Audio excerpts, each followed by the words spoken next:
question is, I've been waking up with fatigue a lot in the morning, and I've been finding it hard to motivate myself in the morning. I've been sleeping well and getting 8 hours most nights, so it isn't because of lack of sleep. I think it might have something to do with my caffeine habit. What is your guidance? Well, for me, I want to first start with the fatigue, and then we'll talk about the caffeine habit. So the reason for fatigue is because the body's producing excess cortisol. So this is the adrenal glands, but it also affects the kidneys as well, and many other parts of the body. Now, the reason why the production of excess cortisol is happening is because of fear of the outside world. Yeah. So when we look at that on a deeper level, it's you're not feeling safe in the world. Now, the reason you're not feeling safe in the world would be due to childhood experiences and traumas that have been created. So to be able to truly deal with what's creating the fatigue, we need to deal with the traumas from childhood which have created you to not feel safe. Then once we've dealt with that, and in conjunction with dealing with that, we can deal with the physical body and what's happening within the physical body. So to support the adrenal glands, to support the kidneys, and to support the whole body on a whole, what I'd invite you to take physically is rhodiola capsules, so just one a day, ashwagandha capsules, 2 a day, and then the following 2 juices. So the first juice, well, it's more of a tea than a juice. You'd have this daily for 14 days in a row, and then every second day from there. So you want to have half a cup of boiling water, half a cup of pomegranate juice,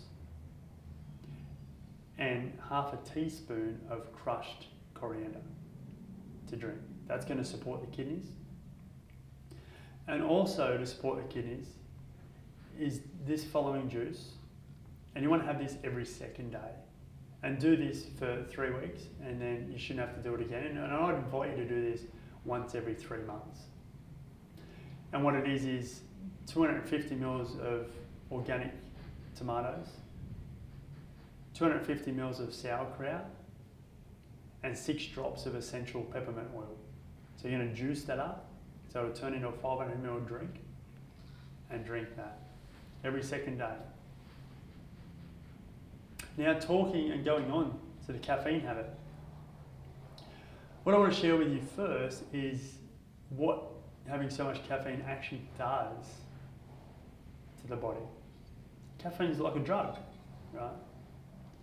And what happens is when caffeine goes into the body, our blood vessels, which may be naturally like this, open up to this.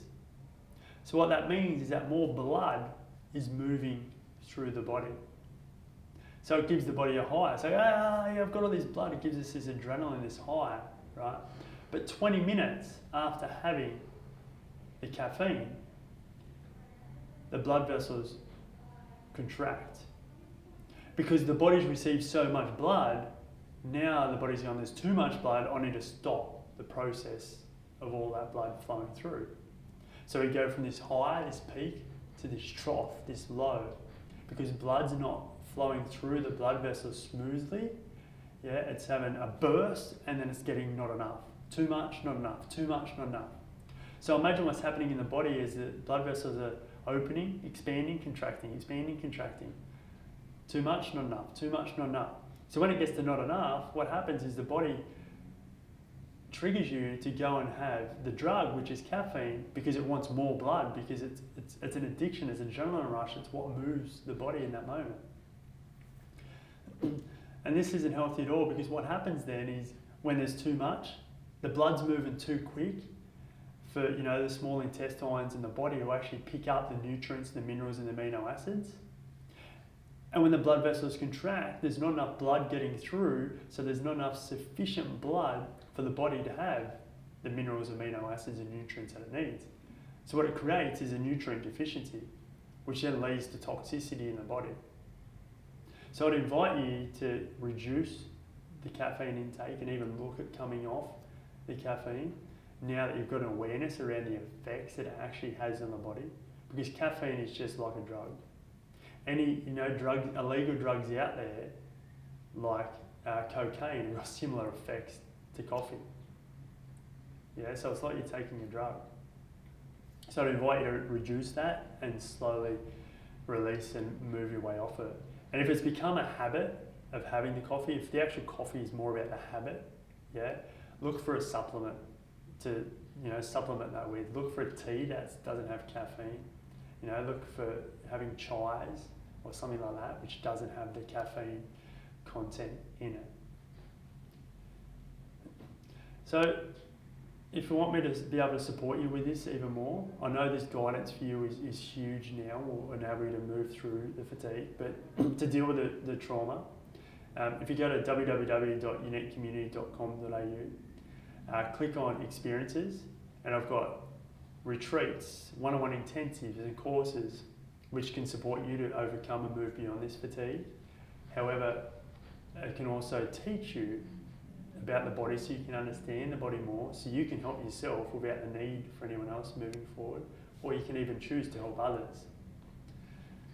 However, I'm excited to hear back from you once you follow the guidance that I've given you and share with the great changes you've had in your life and how you feel inspired to get up for work again and to do things in the morning. But until then, please take care, and I look forward to seeing you and chatting with you soon.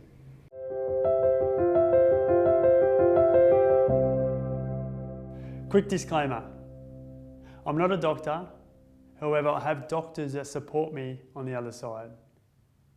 So when I can see dysfunction in your body, they support me to understand what the dysfunction is and also how to treat that dysfunction. I also tap in to my studies in Ayurvedic medicine to support with understanding the dysfunction and how to treat the dysfunction. However, if you have any concerns, please don't hesitate to go and see your doctor as the first point of call.